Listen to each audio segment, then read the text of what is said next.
Hi అండి అందరికీ. ఈరోజు అయితే నేను ఒక చిన్న పాట అయితే పాడుతున్నానండి. అది ఎలాగుందో కింద కామెంట్ అయితే పెట్టండి.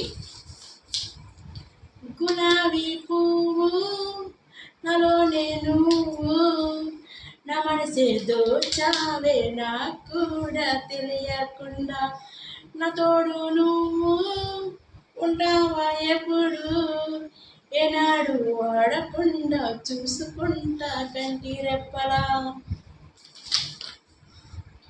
హాయ్ అండి అందరికీ. ఈరోజు అయితే నేను ఒక చిన్న పాట అయితే పాడుతున్నానండి. అది ఎలాగుందో కింద కామెంట్ అయితే పెట్టండి. గులాబీ పువ్వు నాలో నేను నా మనసే దోచావే నాకు కూడా తెలియకుండా నా తోడు నువ్వు ఉంటావా ఎప్పుడు ఏనాడు వాడకుండా చూసుకుంటా కంటి